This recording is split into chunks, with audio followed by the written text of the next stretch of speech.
અને મેરેથોનમાં અમદાવાદ ટ્રાફિકનું મિસમેનેજમેન્ટ સામે આવ્યું છે। રિવરફ્રન્ટ પર મેરેથોનના કારણે ટ્રાફિકની સમસ્યા સર્જાય છે।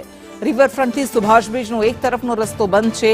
પરીક્ષા આપવા જતા વિદ્યાર્થીઓ ટ્રાફિકમાં ફસાયા છે અને કલાકોને કલાકો સુધી લોકો ટ્રાફિકમાં ફસાવા માટે મજબૂર। ટ્રાફિક વિભાગે પહેલા જાણ કરવી જોઈએ। વાહન ચાલકો આ ફરિયાદ કરી રહ્યા છે।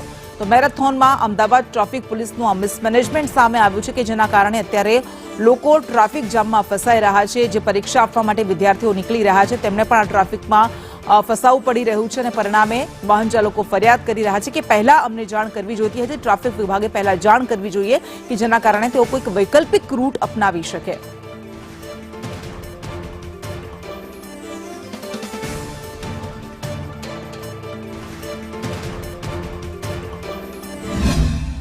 અમદાવાદ શહેર ટ્રાફિક વિભાગના મિસમેનેજમેન્ટના કારણે આજે પ્રજા છે હાલાકી ભોગવવા માટે મજબૂર બની રહી છે। તેનું મુખ્ય કારણ છે કે અમદાવાદના રિવરફ્રન્ટ ખાતે આજે એક ભવ્ય મેરેથોનનું આયોજન કરવામાં આવ્યું છે જેમાં લોકોએ ભાગ લીધો છે, પરંતુ બીજી તરફ જ્યારે મેરેથોનમાંથી જે લોકો છે કે જે અહીંયાથી પસાર થાય છે તેમના માટે સુભાષ બ્રિજનો એક તરફનો માર્ગ આખો બંધ કરવો પડ્યો છે અને તેના કારણે ટ્રાફિકની અહીંયા અત્યંત સમસ્યા ઊભી થઈ છે। ખબર હોત તો અમે પેલા વાડજવાડા રોડ પરથી જતા અમે।